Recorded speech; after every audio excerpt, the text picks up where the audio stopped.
सहनाववतु सहनौ भुनक्तु सह वीर्यं करवावहै तेजस्विनावधीतमस्तु मा विद्विषावहै। ॐ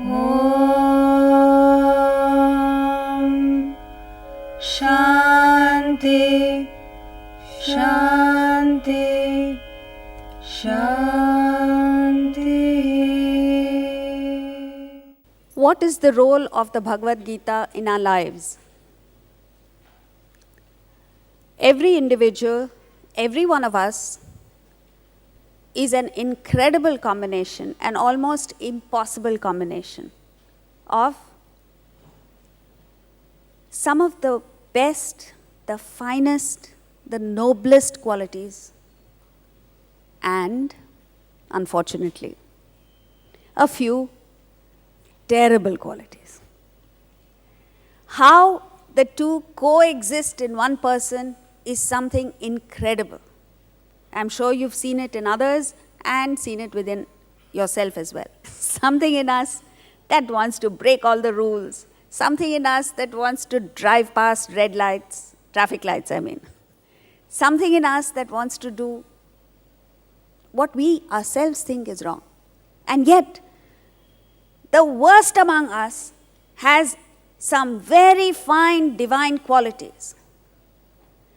Our success in life depends on which of the two you're backing, which of the two you're investing in, which of the two you're thinking of.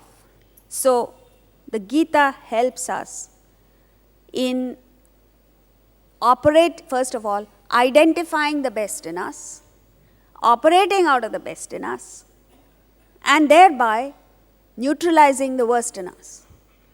So, what is the method to be followed? Throughout the Gita, he speaks of it, but in the 8th chapter, much more so. The focus is on that, which is, as you think, so you become.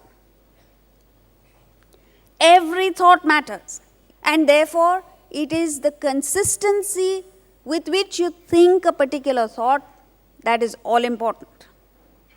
So what the Gita says is, wake up to your responsibility. Understand your own power. And then there's no looking back. But most of us engage in trying to shift the blame from ourselves to the spouse, the boss, the neighbor, the enemy, anybody except ourselves. And as long as you're passing the buck on to someone else, you're not going to be doing what you ought to do, and therefore you remain where you are. But in any equation, in any relationship, the fact of the matter is you can't change anything, anyone in the world except yourself. And once you improve yourself, miraculously, everything improves. Those of us who fail because we neglect the apparently insignificant details, and these apparently insignificant details are our own thoughts. So therefore, the whole Gita is telling us how to move from what they call as Mudhatma, foolish people, to a Mahatma. How do you do that? Change your thoughts. The 9th chapter of the Gita, which we'll do next year hopefully, speaks of, in 2 verses, what does a Mudhatma do, what does a foolish person do, and what does a Mahatma do. And the difference between the two is that the foolish person operates out of and is deluded by the qualities of Rakshasas and Asuras, says the 9th chapter. Rakshasas and Asuras means there are no demons anywhere. The demons are all within us. And these demons within us are Rajasic and Tamasic traits. For those of you who are not familiar with these two terms, Rajas is greed, tamas is sloth. So when you are operating out of the worst qualities in you, what happens is moghasha, mogha karmanaha, mogha jnana vichetasaha. You perform, you live in vain hopes, moghasha, mogha karmanaha, futile actions with meaningless actions, mogha jnana, hollow superficial knowledge, vichetasaha, totally devoid of discrimination. And why does this happen? Because you're deluded by the natures of Rakshasas and Asuras, by your own Rajasic and Tamasic qualities. Whereas the Mahatma, in the very next verse, he says, the Mahatmas, Mahatmanastu mam partha, daivim prakritim ashritaha. Whereas a Mahatma operates, he may have Rajasic and Tamasic trait, every human being has. But he is established in, anchored in the sattvic qualities, the best, that which leads to serenity, peace of mind, selfless, dedicated activity. So when you operate out of your own sattva, bhajantyananya manasaha, then such a person worships with no other thought. Worships the Lord, worships your own Atman with no other thought. So now the thing is, how do you operate out of the sattvic qualities in you, and how do you negate the Rajasic and Tamasic qualities? We must understand that nowhere else in the world except in Vedanta has this been so clearly demarcated, analyzed, defined, studied, researched, and a clear pathway is prescribed for us. See, they found out that whatever sattvic content you have manifests in your personality between 4 and 6 a.m. That is why it's called Brahma Muhurta. Brahma Muhurta means the time of Brahman. And this time is most conducive for spiritual activity. Therefore, the whole lifestyle in India, and not just now, for generations of Indians, for centuries together, lived a lifestyle that promoted the sattvic content, kept the rajas alive, and stifled tamas. You know, recently, 2 Americans won the Nobel Prize for Medicine. And they won it for what they call as gene silencing. Right? Gene silencing means those genes which cause disease in you, somehow they're able to silence them, knock them out. But what our forefathers, the great rishis in this country, many, many thousands of years ago discovered was what we call as guna silencing. Rajas and tamas were silenced and sattva was promoted in such a way that there was a high sattvic content among society. So how do you do that? Number 1, rise early. This was the norm. And that's why India reigned supreme. In fact, even till today, India has had the longest unbroken civilization in the world. Even today, people are very positive about India and the prospects for India, but they don't know why it is. It's because of the sattvic content. So the lifestyle was rise early, and between 4 and 6 a.m., devote yourself to the study of the scriptures, spiritual practice, gaining knowledge. And if you're able to do that, you'll find that it gives you a lot of material, a lot of strength to go through with the day's challenges. And this is followed up with exercise. And once you do this, by this time, the sun is up, rajas manifests from sunrise to sunset. So now you're all geared up, reinforced, your inner personality and outer personality are all ready for action. And what kind of action do you perform? Dedicated, selfless action, hard work. And then when the sun sets, that's when tamas rises. Therefore, all indulgent activities start only after sunset. That's why it's called the sundowner. So, when the sun sets and all the family members come back home, instead of engaging in tamasic activities, what was done was everyone got together and engaged in devotional music, bhajans. And all the stresses, all the tensions, all the negativities that you acquired during the day completely disappeared. And then you retired early. So this way, sattva was promoted, rajas was kept alive, tamas was stifled. What's happening today is just the reverse. Late nights. So tamas is promoted. Nobody sees the light of day before 6 a.m., that's for certain. And so sattva is stifled. And because everything is going topsy-turvy, the world is in the mess that it's in. So, why is it that it's so difficult to keep to a lifestyle like this? Because of what we call as the lure of instant pleasure. Anything that gives instant pleasure, the pleasure in the here and now, leads to permanent sorrow. It requires a person of enormous strength to withstand this instant pleasure and opt for what we call as deferred gratification. Once you opt for deferred gratification, you find that the pain is temporary, but the benefits are permanent. And any sensible person would operate for the latter. This is the delusive nature of rajas and tamas. Your rajasic and tamasic traits reach out for instant pleasure. It is only the sattvic content in you that opts for deferred gratification. And you find, you look around in the world, you find people work hard, you find people, intelligent people with dream qualifications, etc. And then suddenly they make one mistake and they're out.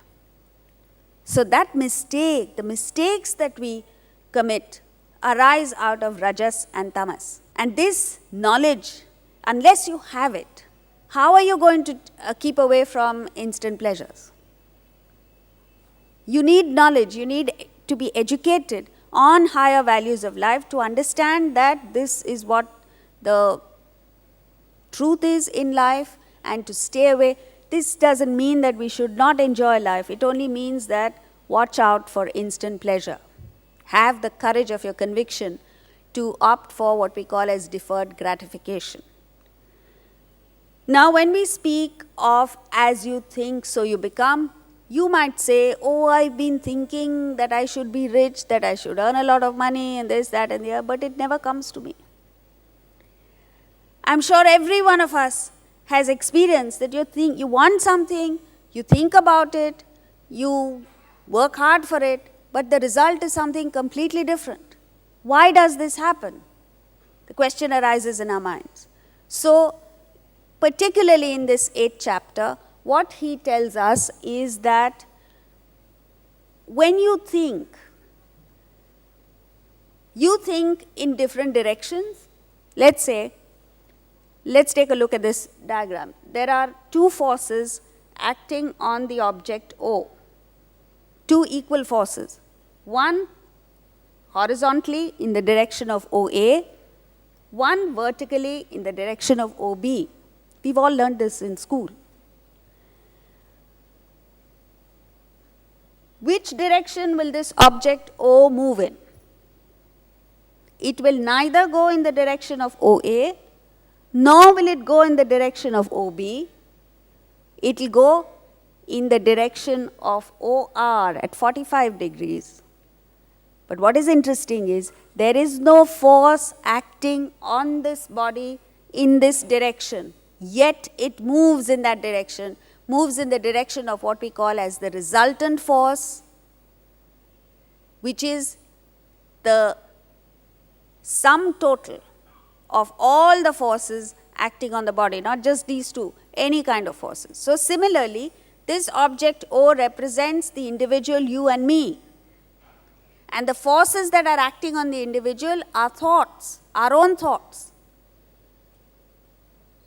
Now the problem is that we don't think only in one direction. Our thoughts take us in different directions. But what the result will be, where we will eventually land up, is in the direction of what we call as the resultant of all our thoughts put together. In that direction, you may not have thought individually, you may not have had a desire to go in that direction, but you move in that direction because it happens to be the resultant of all your thoughts. So therefore, what do we learn from this? As long as your mind is entertaining random thoughts, a few in this direction, a few in the opposite direction, a few in a third direction, life is a gamble because you have no idea where it will take you. If you want to get some kind of control over your life and the direction in which you're moving, what is important is that you need to entertain focused thinking in the direction in which you want to go. So therefore, first fix a goal for yourself. What is it that you want to achieve in life? Where do you want to be at the end of your life? And then constantly think of that. It is this constancy of thought that assures success, at least you get what you want.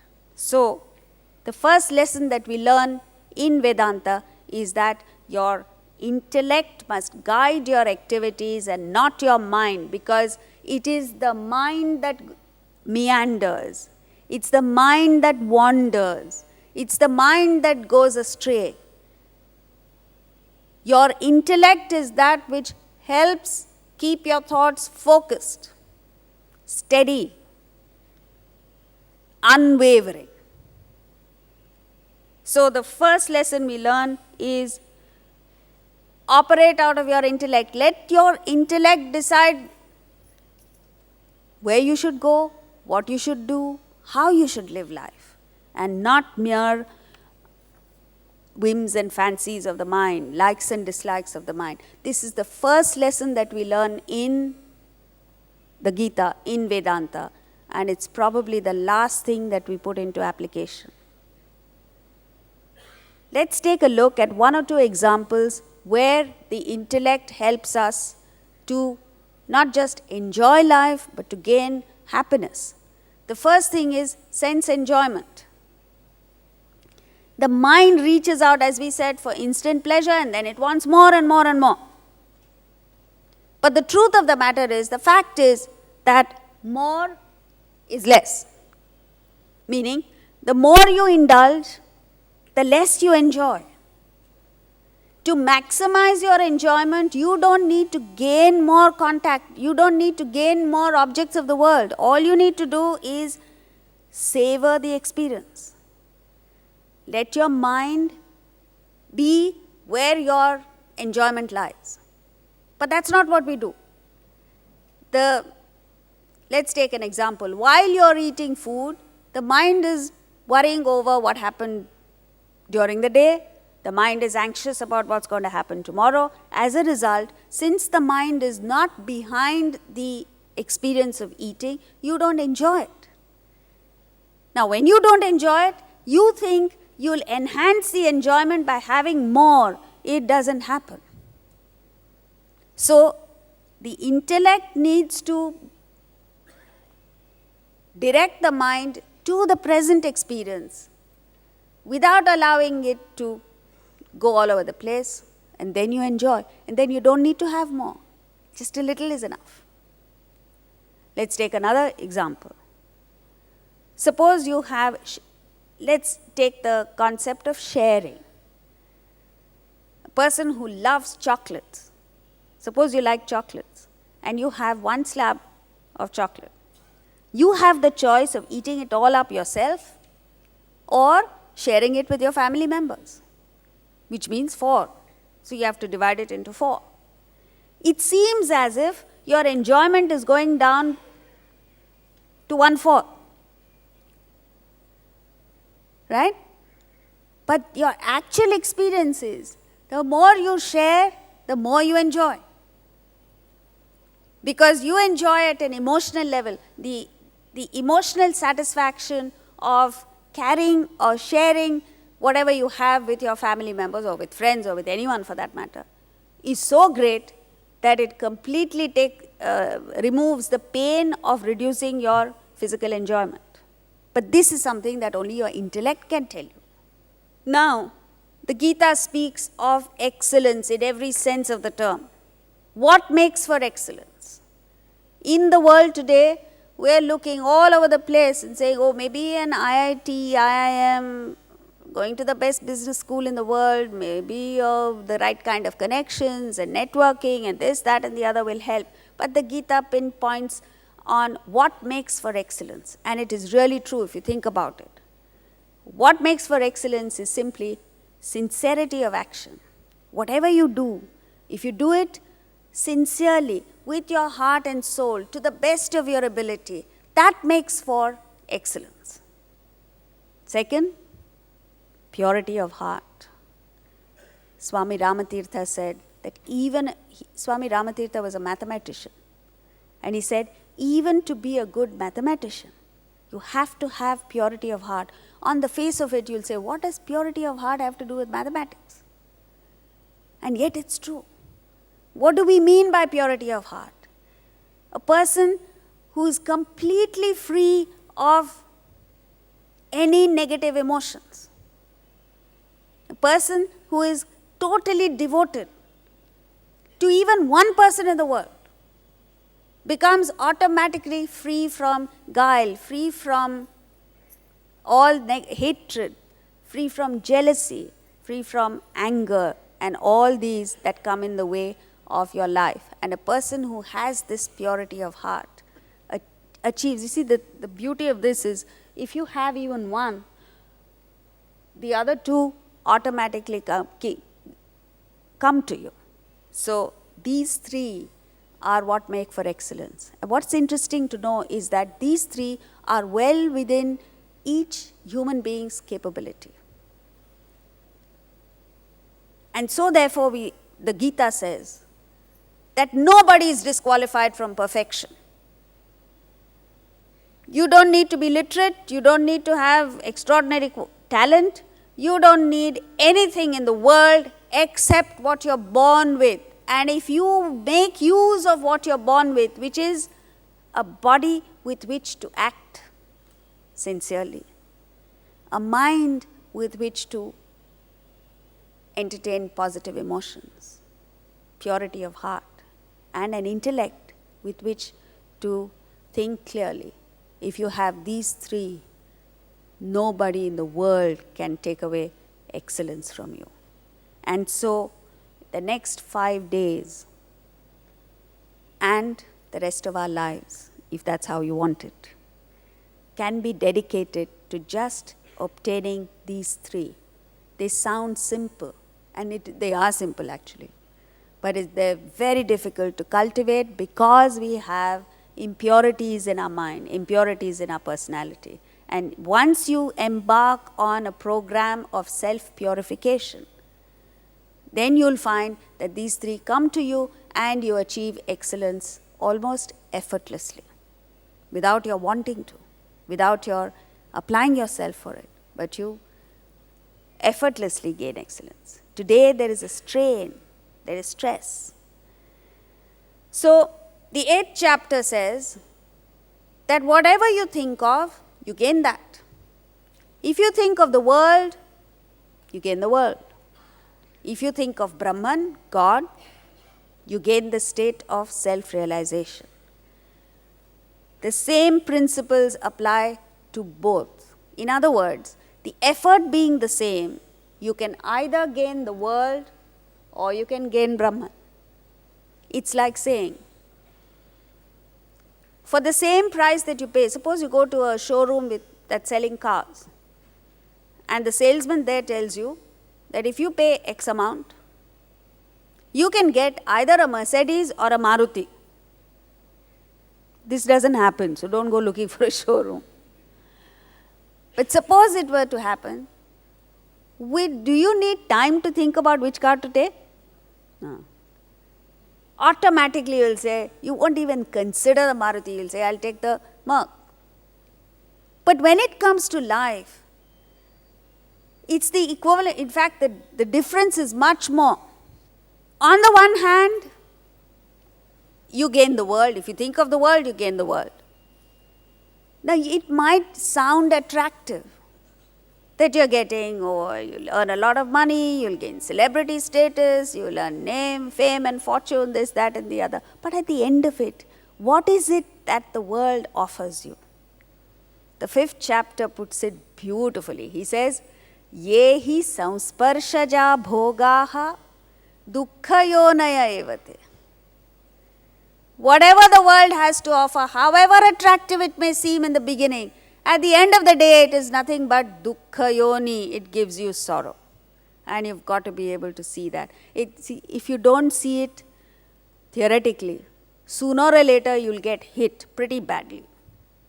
At least then you must understand that it is dukkha yoni. Dukkha yoni means wombs of sorrow. It gives not just sorrow in the present moment, it keeps on giving sorrow. Adyantavanta kaunteya. It has a beginning and an end. And even if it doesn't give you sorrow, even if it gives you pleasure, it has a beginning and an end. And the last part is the most brilliant part. He says, Nateshu ramate buddhaha. The wise do not revel in it. So, through the verses here, he guides us towards from thinking of the world to thinking of Brahman. Now, life today, let's take a look at what life today is. When you think of the world, what happens? When you think of Brahman, what happens? Life today is what we experience is one of fatigue. Every morning you go to work, every evening you come back after so many hours of work, and what do you say? I'm tired. Many of us say, I'm tired. By the time you get to work, you're tired.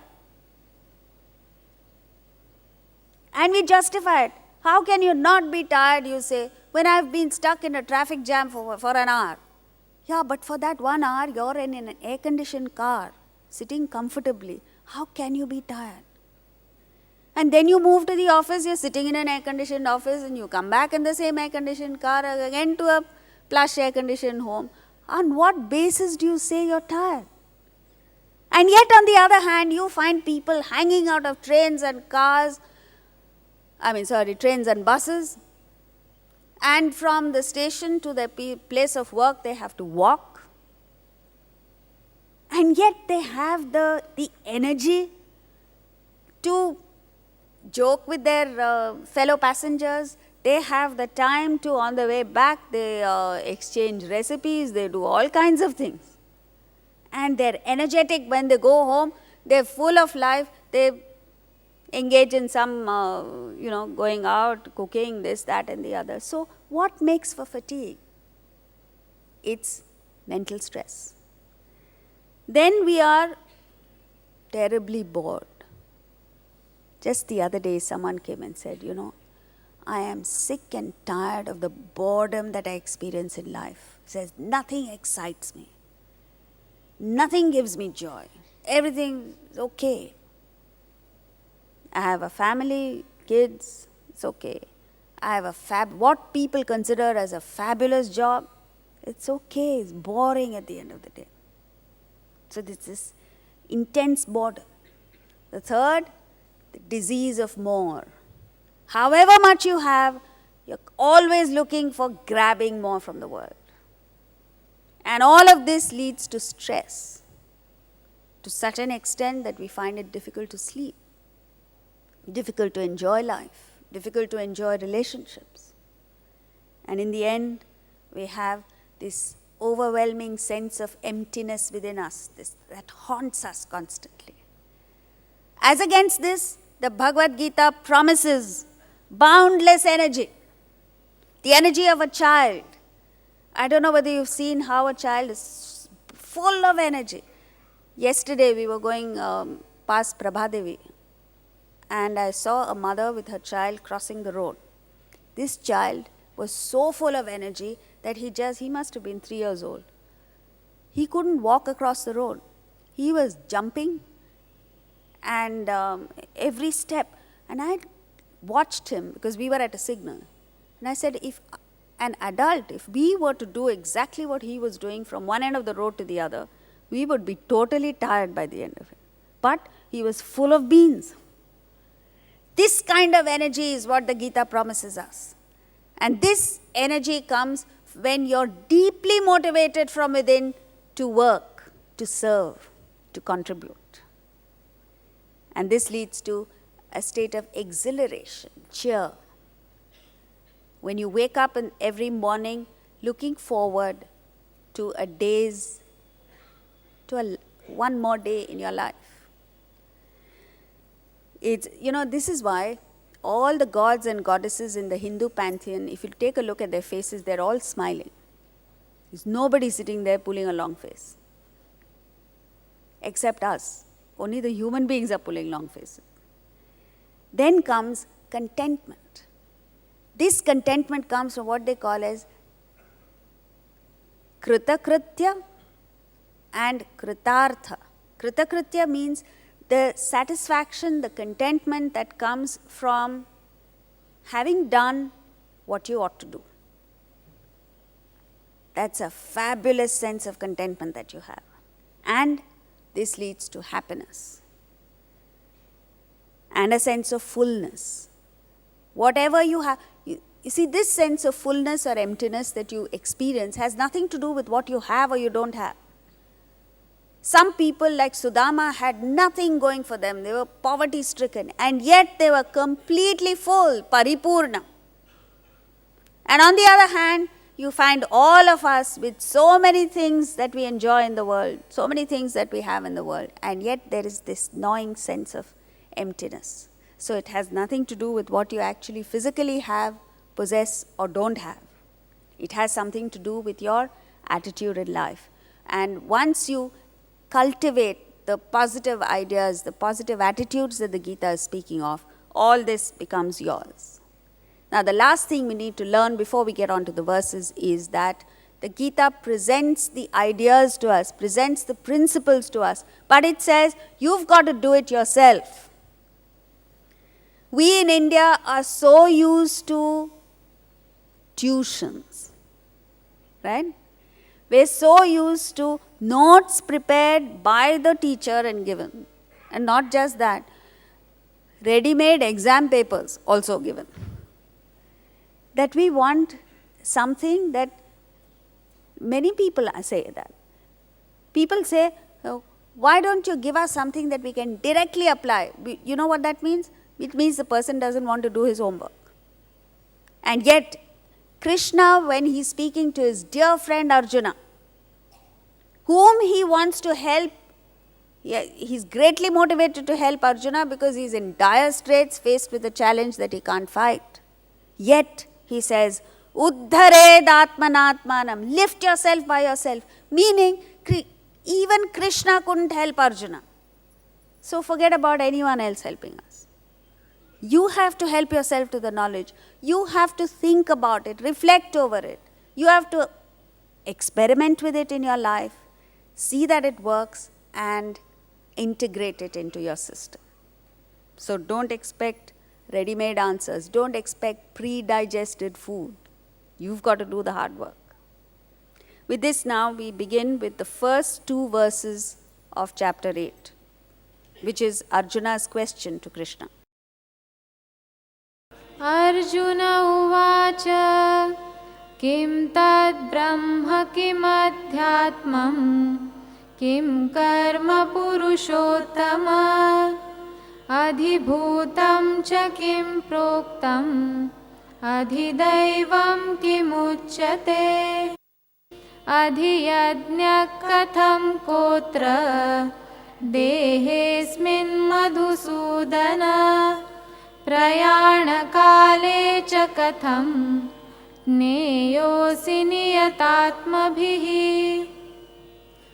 Arjuna said, O Purushottama, Supreme One, what is that Brahman?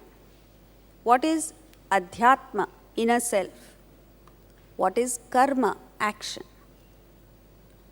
What is said to be Adhibhuta, beyond elements, and what is called Adhidaiva, beyond gods?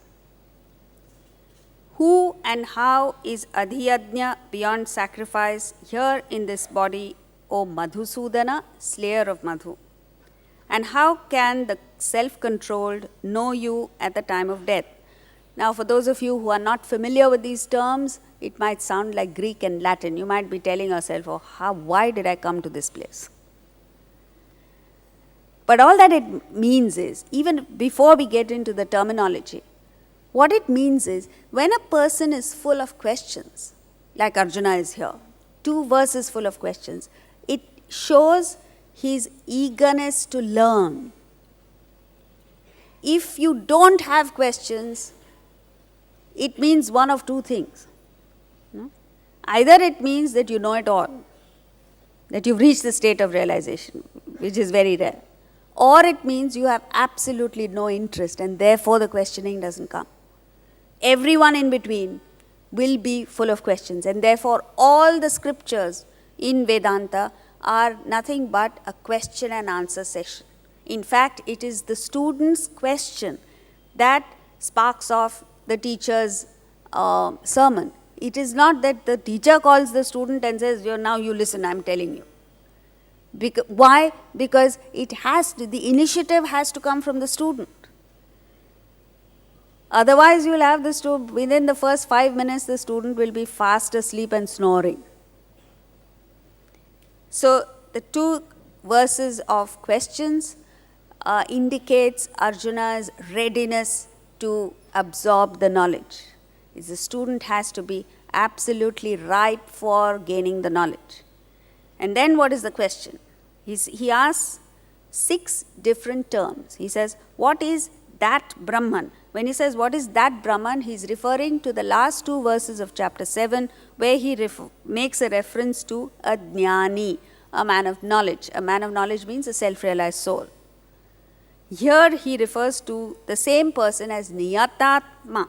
Niyatatma, the self-controlled, means he is highlighting the importance of self-control in the spiritual path. So what are the 6 terms that he uses? What is Brahman? Brahman in common parlance is, what is God? Who is God? What is Adhyatma?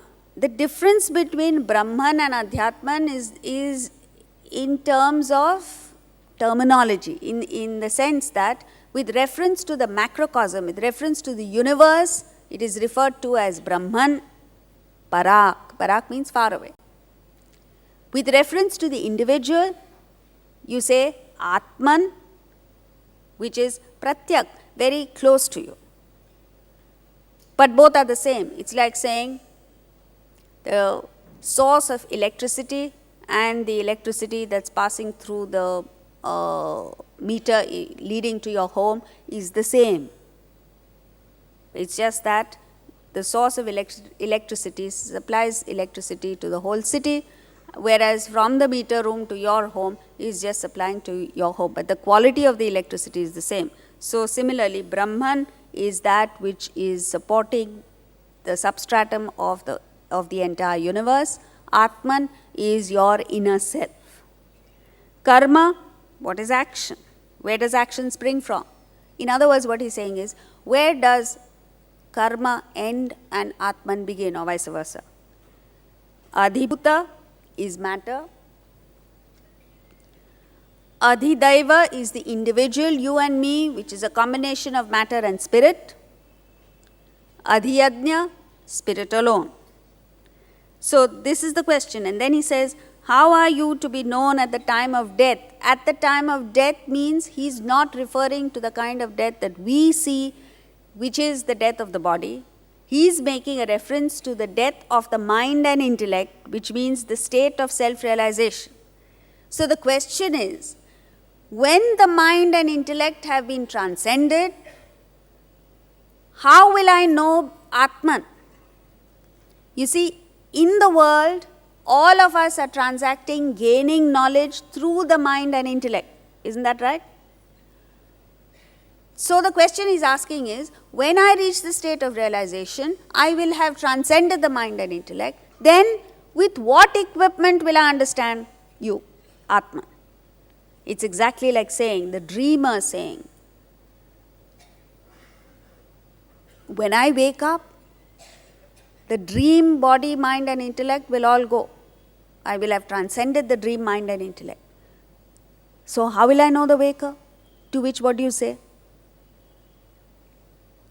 The waker understands the waker. The waker does not need the assistance of the dream, mind and intellect to understand the waker. Similarly, the answer later is that the waker's mind and intellect are not necessary to understand the fourth plane of consciousness. So, this is a complete question, and verses 3 and 4 give the answer. Verse 3. श्रीभगवानुवाच अक्षरं ब्रह्म परमं स्वभावोऽध्यात्ममुच्यते भूतभावोद्भवकरः विसर्गकर्मसंगितः. Shri Bhagavanuvacha. Krishna answers, Aksharam Brahma Paramam. The imperishable is Brahman, the Supreme. What a definition. In 3 words, he's answered the whole question.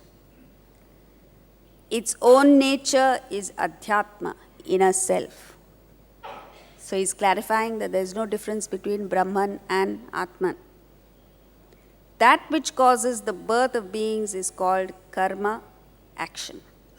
So in this verse, he covers the first 3 questions. What is Brahman? What is Adhyatma? What is karma? Aksharam Brahma Paramam. Brahman is imperishable. The moment he says imperishable, and you look around in the world, you find everything in the world perishes. So therefore, what is it that is imperishable? And this search for the imperishable, never mind getting the answer, just looking for it, just the understanding that the world which gives things, as we've seen earlier, Adi Anta. That everything in the world perishes, including yourself.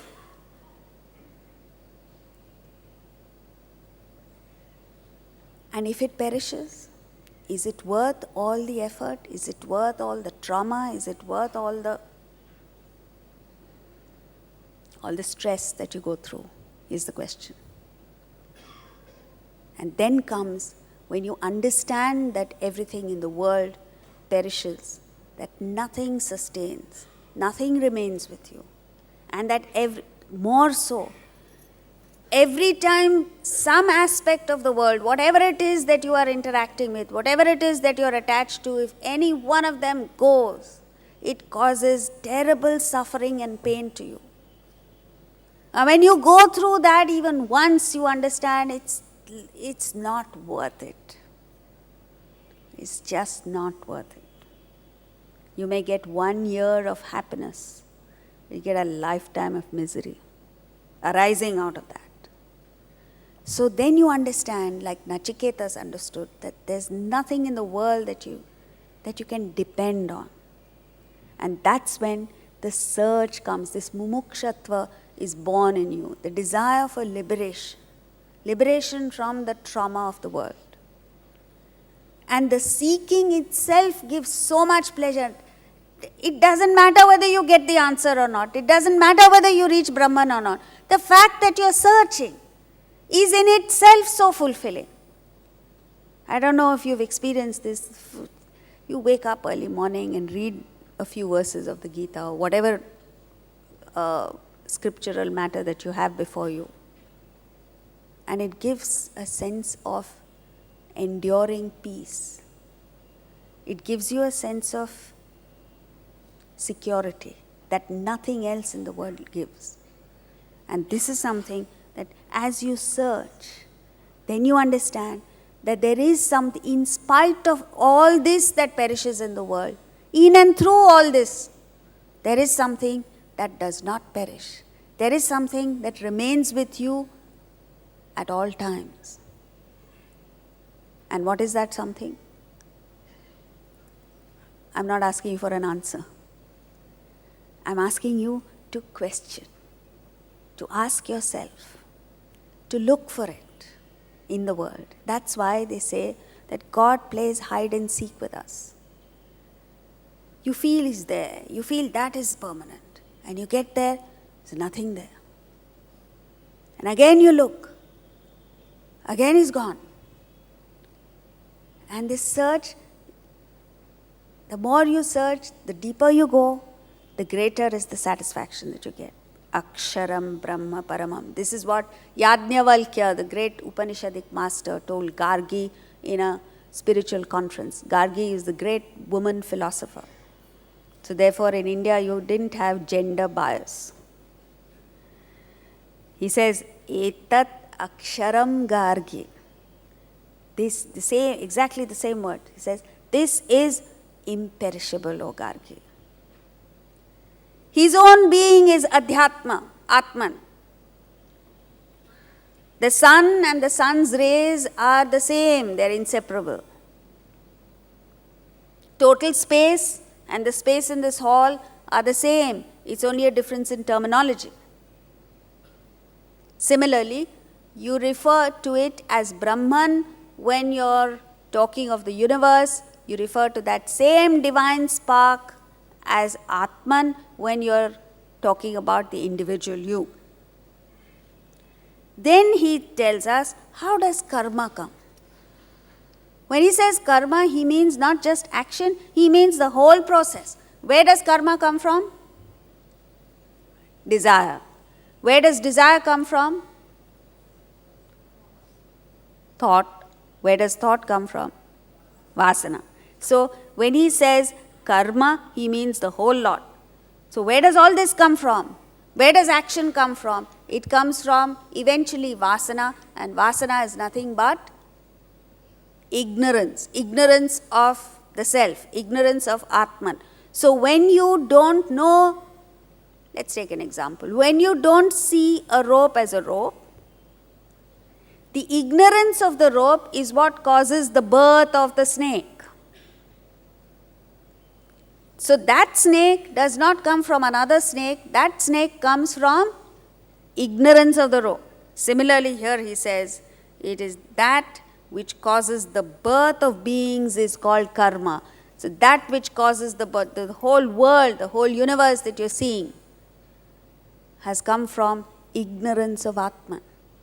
Just as the entire dream that you've experienced last night emerged from ignorance of the waker. So, that which creates the birth of beings is called karma. In other words, he's just given a theory of creation. Now, all theories of creation are basically flawed. You know why? Because the truth is that there is no creation. At the end of the day, this entire world, Brahma Satyam Jagat Mithya, the entire world is nothing but a projection. So if you give a theory of creation, it's like saying, I'm giving a theory of creation of the snake. There is no snake. The reality is that there is no snake. So all theories will fall apart. But then you might wonder, why does he give a theory of creation? Because you are seeing a world. And when you see the world, the question arises, where does this world come from? Say, world comes from Brahman, and this creative urge in Brahman is what causes. Creative urge is nothing but thought, vasana, causes the whole universe to emerge, the birth of all beings. Verse 4. अधिभूतं क्षरो भावः पुरुषश्चाधिदैवतम् अधियज्ञोऽहमेवात्र देहे देहभृतां वर.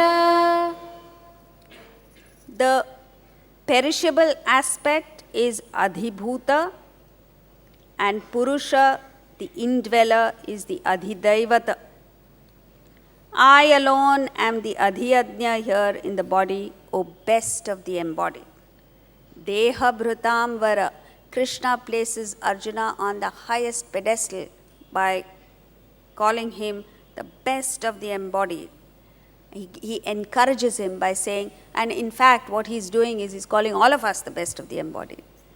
Because we have this unique opportunity of being born in a culture, as we saw earlier, where everything is designed to promote the sattvic nature in us. Everything is constructed in such a way that your progress to that state of self-realization is well thought of, well designed. And we have access to this wonderful knowledge. So, best of the embodied. Here in this verse, he answers the other three. He says, Adhibhuta is the perishable nature, matter, the 5 elements, Prakriti, which is subject to change. Adhidaivata is the individual, the experiencer, the combination of matter and spirit. And Adhiyajna is pure spirit, Atman, the presiding deity, the pure consciousness in each one of us. So it's like this. Let's take an example. There is that mighty sun above, and during the day, wherever there is a reflecting medium, wherever there is a mirror, what happens? A reflected sun is created. Okay?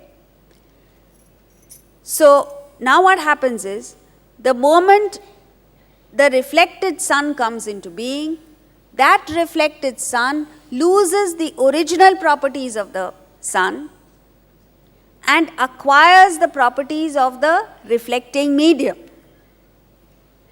So if the sun is reflected in a dewdrop in winter, the sun becomes minuscule, the sun becomes cold, the sun loses the power and the heat of the original sun. If the sun is reflected in a mighty ocean, it is huge, it has a lot of light, and so you find that wherever there is a reflecting medium, the reflected sun that is created seems to lose the original properties and acquires or takes on the properties of the reflecting medium. This is exactly what happens to all of us. So there is that Brahman, or in this verse as he calls it, Adhiyajna.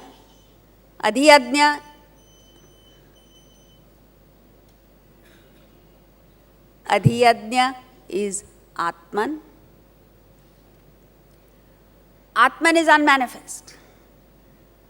Wherever there is a reflecting medium means wherever there is a mind and intellect operating, the reflected Atman appears. Reflected Atman is nothing but the individual, you and me. When we are born, or when the reflected Atman comes into being, we lose the properties of Atman, and the individual acquires the properties of the reflecting medium, which is the mind and the intellect and vasanas. So even though you and I are Atman, we seem to have lost the properties of Atman and taken the weak properties of the particular mind, intellect created by your particular vasanas. And so when the Shastras, when the great masters tell us that Tattvamasi, you are that Brahman,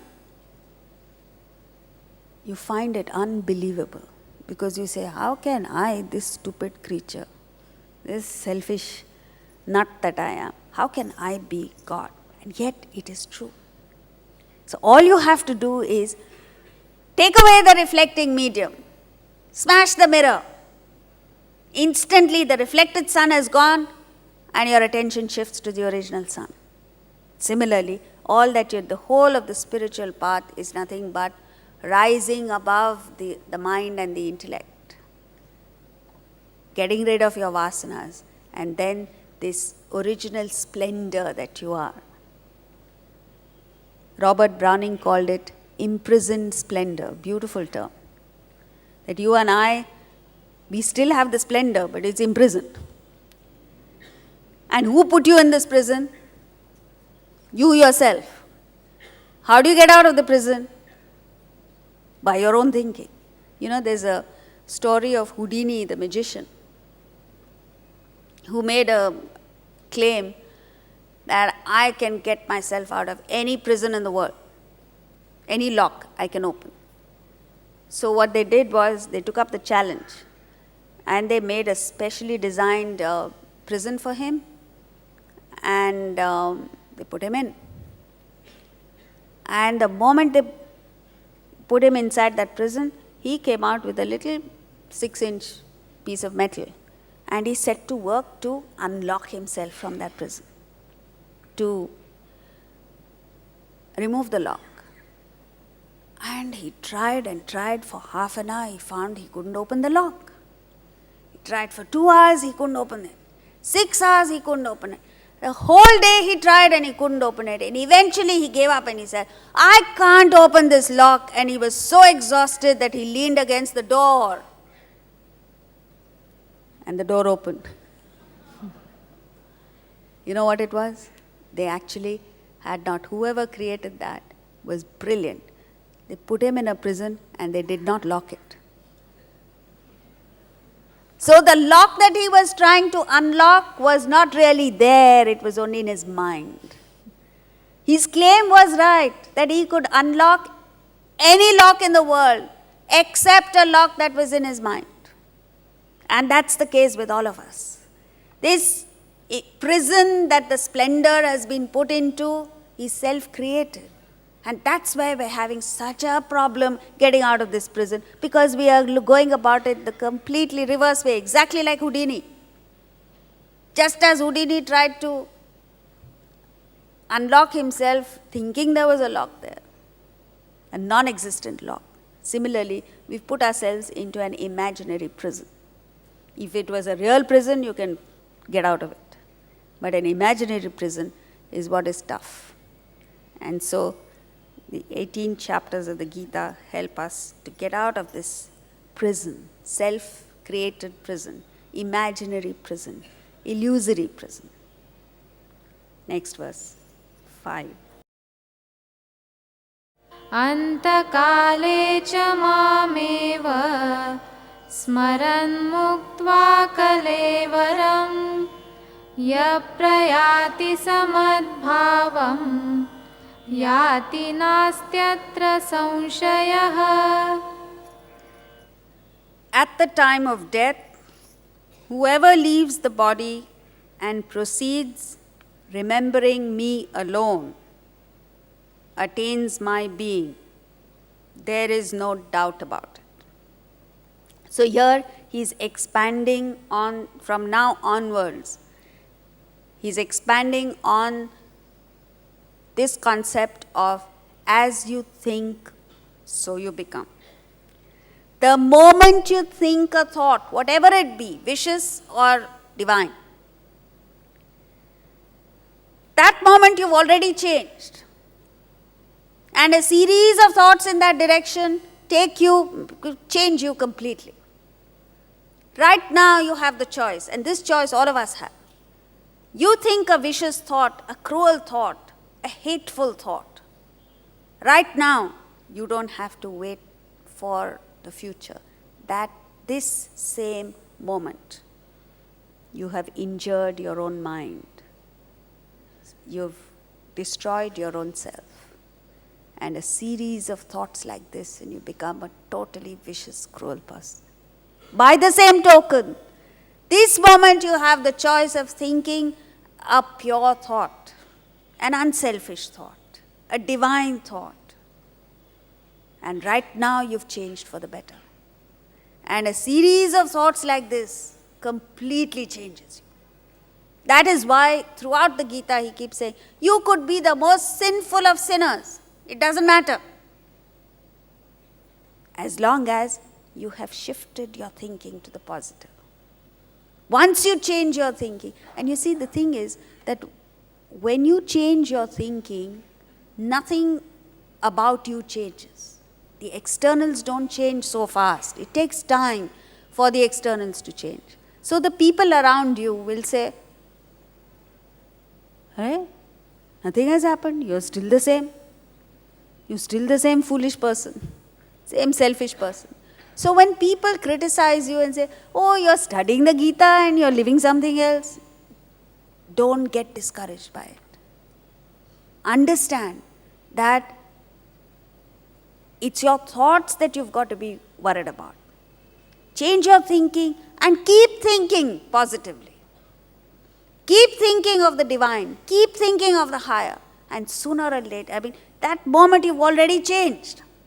You feel better. I don't know whether you've noticed, there's some days when you wake up and some negative thought creeps in and your whole day goes badly. And on other days, you wake up and you make that effort to entertain a positive thought. And my God, the day goes on brilliantly, smoothly. So it all depends on your thoughts.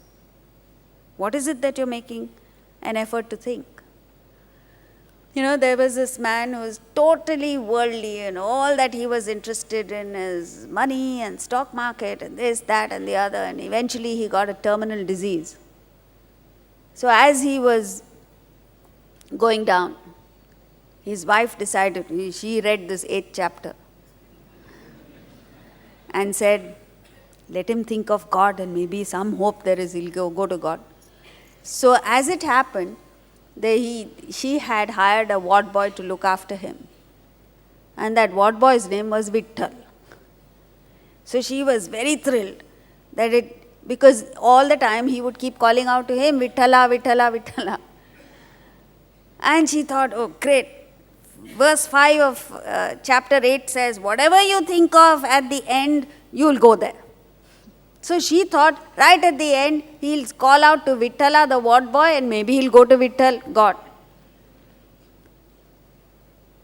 But she hadn't bargained for a husband. Right at the end, and he was, I don't know what he wanted, and this ward boy was not coming. So he said, hey, Vedya, come here. That was it. That was the end. But what it means is, when he says, remembering me at the time of death is not the last thought, it is the resultant of all your thoughts. So if you have led a selfish, materialistic life all through and suddenly decide to think of God at the end, first of all, it's not possible because the thought of God will not come to a materialistic person. Even at the time of death, he'll be thinking of only stock market and other things, material things. Secondly, it's the resultant of all your thoughts that takes you to the next. So what he's saying is, at the time of death, see, there are two aspects of me. There are two aspects in us. There is this material aspect and the spiritual aspect. Why we get stuck with the material is because it is obvious. It stares you in the face. You don't need great intelligence to understand what's happening. So you see it, you see the material things, and you get carried away by material things. It requires a person of wisdom to x-ray through the material things and see what is beyond, because appearances are deceptive. You must have found in your own experience, the best of people, the most pure-hearted people externally are very rough.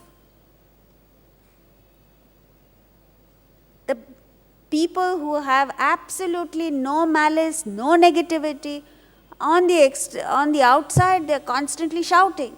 But if you notice, nobody takes notice of their shouting. Everyone laughs when they shout. And yet there are others who are very even-toned in their speech, very mild, very, diplomatic in the way they deal with people, and yet they don't touch hearts like the way this rough person touches hearts. So appearances are deceptive. So even when this rough person, see, a person with a pure heart, even if he is abusive, he doesn't have that sting. Whereas the smooth-tongued people, even when they're speaking normal things, there is that sting in their words, in the speech. So therefore, you need this wisdom. Forget about, we're not even talking about Brahman. Even to get on in life, you need to be able to look beyond the obvious. Only then will you have some sense of wisdom, some sense of direction in life. But here he's speaking of Brahman. Now, why is it that we're not able to think of that which is beyond, the spirit? Because the spirit is something that cannot be contacted with any of the sense objects, sense organs. You can't see, hear, smell, taste, touch.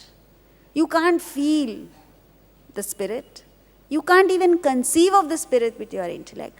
So it's a totally vague concept. How will you think of something that you can't contact? That's the problem.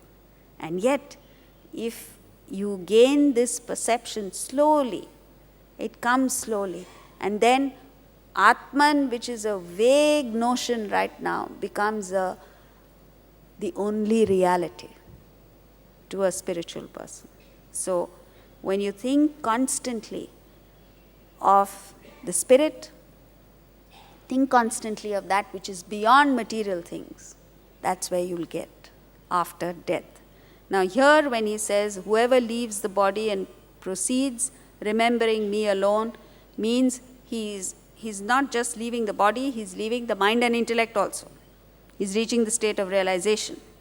So now what we need to understand is, just as the individual reaps what he sows, so also in the collective sense, a nation also, what kind of thinking are we cultivating among our society members, among our people, is what matters, is the direction that the nation will take. And that is why in this country alone, so much effort was made to cultivate sattva. In the caste system, which was totally destroyed later on, in recent years, the original caste system was built based on the highest tenets of wisdom, which is the Brahmana was at the top of the pyramid. Brahmana means a highly sattvic individual. So India was led, this country was led not by men of wealth, but by men of values, of purity.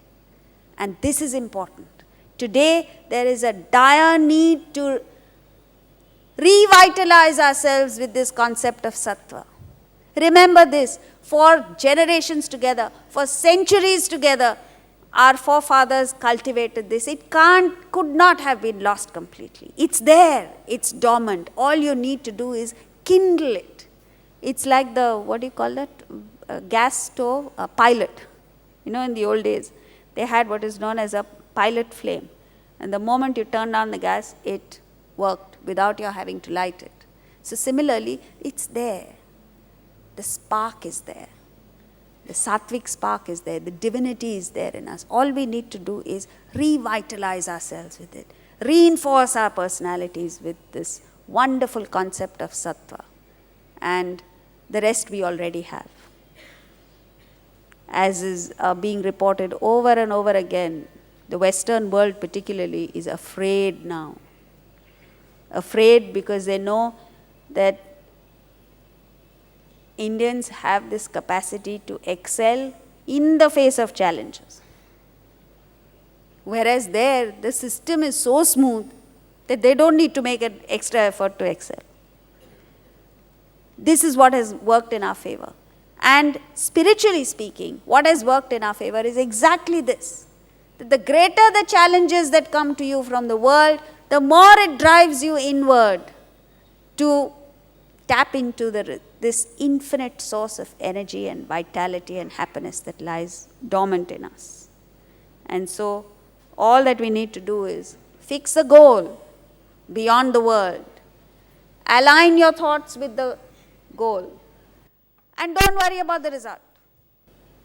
Because the result will automatically come to you. All you have to do is make sure that your thoughts are totally aligned towards the goal of self-realization. Now, when we say self-realization, many of you may not be able to relate with that, but every one of us needs to fix a higher goal, something beyond our selfish, self-centered interests to motivate us, to give us that sense of exhilaration and excitement in life.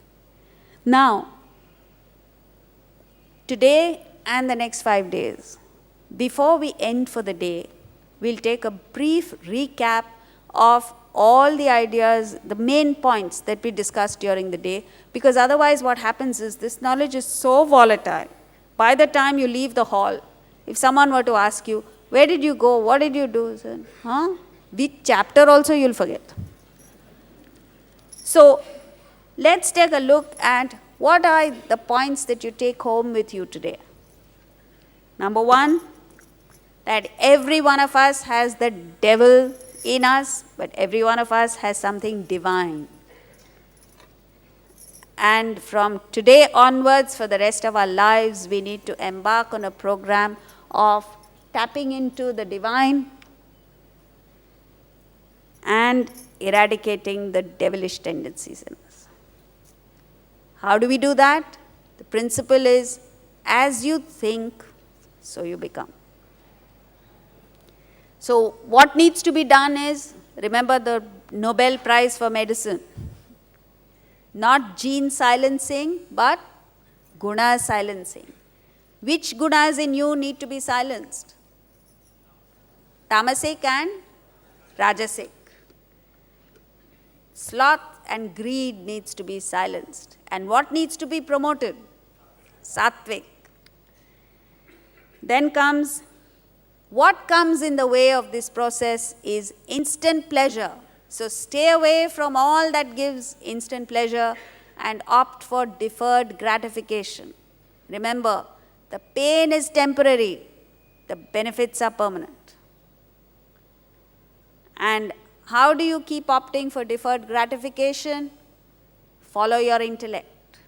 It's the intellect that guides you properly in life. The mind leads you astray. The mind takes you for a ride. And that's why in the 3rd chapter of the Gita, he keeps saying, it's the desires of the mind are your greatest enemy. So this enemy within you, hold it under control. And the last thing we discussed was excellence. What are the ingredients for excellence? Sincerity of action, purity of heart, clarity of thought. Excellent. You make for the best students. Now, in the Bhagavad Purana, it is said that a person just happened to pass by, and by chance he heard a spiritual talk. He entered the hall. It's like somebody passing by on the road here and comes to know that this is what is happening. He comes here. In spite of the fact that he is not renounced, in spite of the fact that he is still attached to the world, he is very materialistic, one thought enters his mind. One spiritual thought enters his mind. And that one spiritual thought is capable of changing his entire personality. When Rabindranath Tagore's father, Debindranath Tagore, apparently was sitting in his estate one day, it was windy, and a piece of paper came flying through and landed at his feet. So he picked up the paper and read it. You know what it was? The first mantra of the Ishavasya Upanishad. When he read it, he says, that one mantra, that one piece of paper, scrap material that flew down to his feet, changed his life. Now, why I'm saying all this is that you have an opportunity between today and tomorrow evening to change the life of a few people around you. And how can you do that? Go home, and if each one of us tells at least 5 people, just the fact that these lectures are going on for the next 5 days, maybe you will have done a fantastically good karma by introducing, no jokes, introducing this fabulous knowledge to your friends, relatives, even enemies. So thank you.